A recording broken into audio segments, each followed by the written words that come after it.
Yeah, thank you, Pak Dino, Ambassador Dino. And thanks, Ben. I like the word social license to operate because I do believe the same thing. Because we as entrepreneurs, especially we are 80-year-old group, we believe in longevity, sustainability going forward. And the only way for you to be sustainable is to make sure that you live well together with a lot of people in good environment, and make sure that you contribute in this climate change initiative, right? Now, I went to COP26 just a couple of months back. Of course, the result is not fully satisfactory, but at the same time, it remains hopeful for all of us that we put a break on the slippery slope, so to speak. Yeah. But to us, as an 80-year-old group, it all makes sense because one, as a group, we contribute a lot of our earnings from fossil fuel energy. But number two, in the last 20 years, as I've been in the business, I'm bringing the industrialization back again, as well as digitalization, as I started my career in the telco, media, and technology. So I believe the next disruption, that is actually for good reason, is this space of energy transition. And I believe, Pak Dino, Indonesia can play a lot of role. People talk about the tropical forest that we have, but the peatland and mangroves are even more, exciting when it comes to contribution to the world. So, I believe, as I'm very much involved in Kadin, a lot of big companies, small, medium enterprises are trying to see what they can do to contribute a little bit more than before to this climate change initiative. And to a certain extent, this blue sky effect after the COVID in the last 2 years really helped to accelerate a lot of the demand from the public, and also the commitment from the public servants.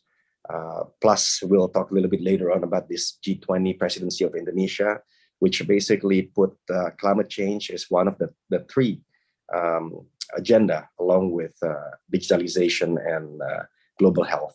So yes, Pak Dino, I think this net zero initiative in Kadin, we have our own desk to help a lot of companies to get there or learn about it. But yeah, I think it is irreversible, and I think it's gonna create a lot of economic growth. But this time it's gonna be much more inclusive, I think. Yes. I want to ask you a question, and I want Ben to follow up with his comment after. Pak Anin, how do you convince Indonesian companies that they can no longer just be proud about the resources that our country have, and that, look, anybody who invests here, they're going to make money, and so that's why we don't really need to do anything, because we are resource-rich country, right? And by saying that, they're forgetting that investors out there have a different measurement now, which is ESG. Right. And I think now we're not there yet. Many Indonesian companies do not realize that unless they meet ESG, criteria, they're not going to get strong investments coming in. Right. So how do we make them understand that? And Ben, tell me if that's how you measure or how you judge where your funds go to abroad. Yeah. Please, Anin. Thank you, Pak Dino. I think more and more companies really realize that this one is for real. Because one, the resources that we can talk highly about is finite, right? Now we talk about, for example, this electrification agenda with nickel, for example. We have about 21 million tons of nickel in Indonesia. It is the largest in the world. But with the direction of the battery needs, I'm sure in 10 years it's going to be scarce for Indonesia and the world, right? So we cannot just rely on natural resources alone. New and renewable energy is a must, right? And Indonesia is my personal opinion. We have to believe in value addition in everything we do, right? Now, when we talk about this energy transition, we gotta really work hard in it because there are challenges, right?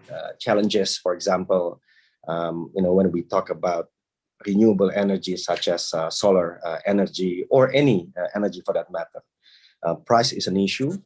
So scalability is an issue. Sometimes the ability for continuous power, in a region is a challenge. But there are a lot of technology that actually are enabling that for that major shift. Let me just give you a quick anecdote on why we focus on electrifying public transportation in Indonesia, starting Jakarta. Look, transportation, more than 20% of the carbon emission in the world. And in Indonesia, with the public transportation being, the biggest, it can be, the buses, right? One day, one late, a staff of mine came in. She came in apologetic and all that. Her scarf was, smell like, fume, right? So I asked her, hey, what happened? No, sir, it's just the bus is stinky, and at the same time, it gets me late. So it keeps, it keeps you thinking that, hey, maybe, public transportation is the first one to move the needle if you can do that, right? So we're happy to let you know that we worked really hard in the last 4 years, and next Friday, the first 30 buses in Jakarta is going to be on the road. And we worked 4 years just to convince them that, yes, the economics make sense. We need to work with somebody like Ben to make sure that the financing makes sense. But, for the first one, we thought that somebody has to be the pioneer. And this 30 is nothing. Even in Jakarta, you have all the way up to 8,000 buses regulated, and the whole Indonesia is 230,000. But unless somebody is willing to go through the whole homologation, educating the stakeholders, including the government, including pushing for presidential decree, nothing like this is going to happen. And last thing I'm going to say, for example, like this solar energy. We have 17,000 islands in Indonesia, Pak Dino, right? And especially on the eastern part of the country, you have about 5,000 diesel, power plants. So de-dieselization of the eastern part of the country is very important. So what we are working really hard is to make sure that solar energy can become, the solution to do that. And to do it, you cannot just focus on, the technology, but you got to focus on the price. Therefore, this government push to do de-dieselization on the eastern part of the country, I think is one of the solution and quick fix, if I may say.